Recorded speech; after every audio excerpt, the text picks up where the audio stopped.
Berlanjut.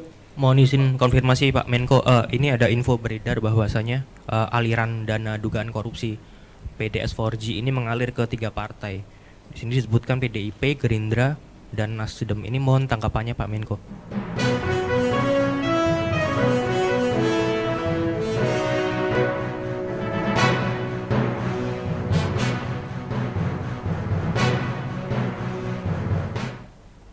Selamat malam Tribuners, jumpa lagi bersama dengan saya Kusnula Syaifah dalam tayangan Breaking News di Tribun Lampung. Kami akan menyajikan informasi menarik dan teraktual terpercaya untuk Anda terkait aliran dana korupsi BTS 4G masuk ke 3 partai politik. Mahfud MD langsung lapor ke Presiden Jokowi.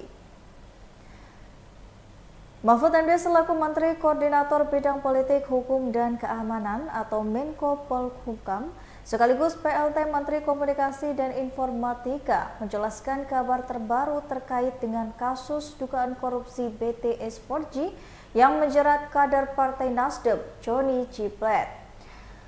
Mahfud MD mengatakan dirinya telah mendapatkan informasi aliran dana khusus dugaan korupsi pembangunan Menara Base Transceiver Station atau BTS 4G.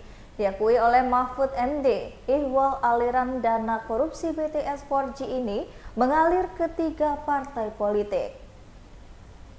Mahfud MD mengatakan bahwa dirinya juga sudah melapor ke Presiden Joko Widodo terkait informasi aliran dana ke parpol tersebut. Proyek pembangunan menara BTS 4G itu diduga dikorupsi dengan melibatkan Menkominfo nonaktif Johnny G. Plate.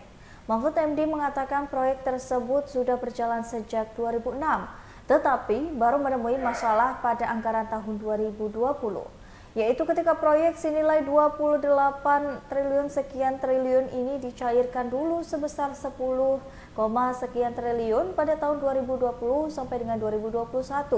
Mahfud MD mengungkapkan, ketika dana tersebut hendak dipertanggungjawabkan pada Desember 2021, ditemukan fakta bahwa tidak ada pembangunan menara BTS yang sudah dianggarkan. Pihak yang mengerjakan proyek itu pun meminta perpanjangan waktu untuk membangun BTS hingga Maret 2022 dengan alasan pandemi COVID-19.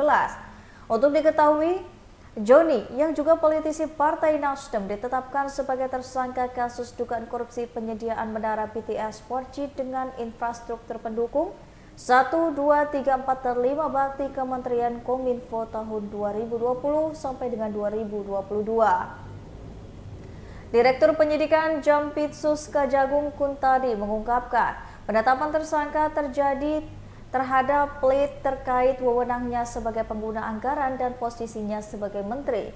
Alhasil, pemeriksaan tersebut sehingga tim penyidik pada hari ini telah meningkatkan status yang bersangkutan dengan saksi menjadi tersangka. Dalam perkara ini, kerugian yang dihitung Badan Pengawasan Keuangan dan juga Pembangunan atau BPKP ditaksir mencapai 8,3 triliun. Sementara dana yang digulirkan untuk menandai proyek ini mencapai 10 triliun.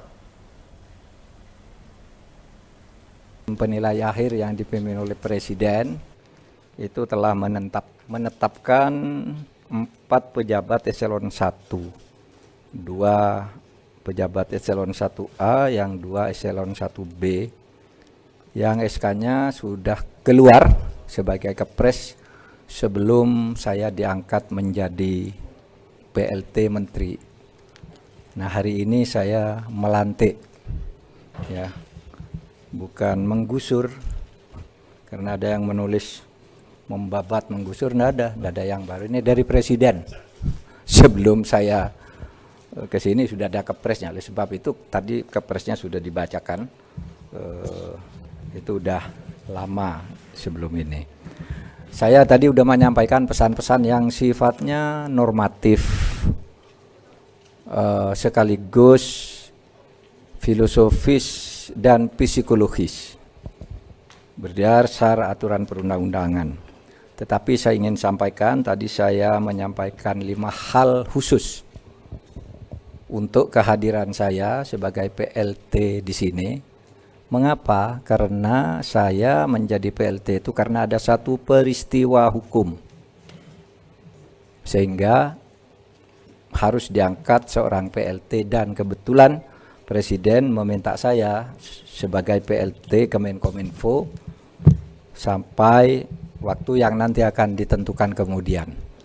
Saya sudah berkonsultasi, memanggil semua mantan pejabat tinggi di sini, kemudian dengan para pakar, pengamat, wartawan, dan saya bertemu khusus juga dengan Presiden untuk mendengar arahan langsung. Maka selain pidato yang tadi normatif, arahan yang sifatnya standar, saya tadi menyampaikan hal-hal sebagai berikut. Satu, semua pejabat dan pegawai di Kementerian Kominfo ini supaya terus bekerja dengan tenang, tidak usah gelisah.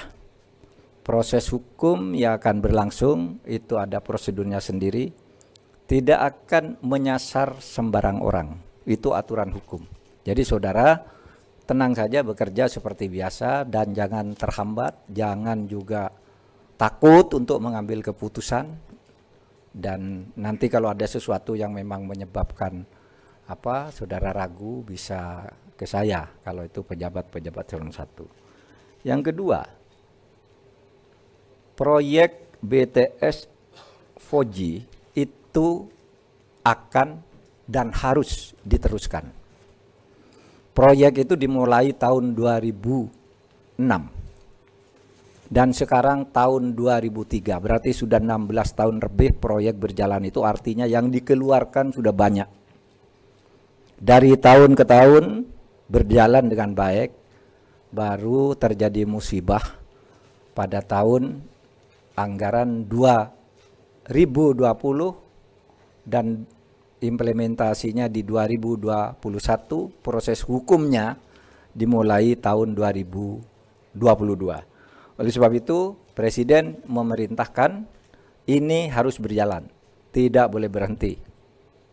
Apapun ini harus dilakukan, karena kalau berhenti yang 17 tahun kita lakukan itu akan muspro, dan harus mulai lagi dari yang baru, itu akan sulit. Jadi proses hukum terus berjalan, proses pembangunan proyek BTS 4G terus dilanjutkan, bahkan proyek-proyek lain seperti Satria Satellite, kemudian akses internet sampai ke pedesaan, Palaparing dan sebagainya, supaya dilanjutkan sesuai dengan program dan anggaran yang sudah disediakan. Terus untuk proyek BTS 4G itu uang yang diduga disalahgunakan itu supaya dikejar. Irjen supaya melakukan ini, supaya dikejar uang itu, karena berdasar data kasar 10 triliun yang dikeluarkan, yang dibelanjakan dengan cara penilaian yang konservatif saja, dianggap bahwa belanjanya benar sesuai dengan barangnya, dianggap itu baru 2T lebih.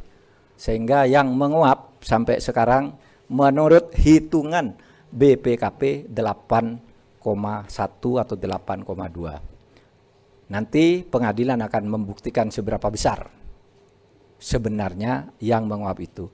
Oleh sebab itu lebih lalu dikeluarkan uangnya, lalu enggak jadi barang juga.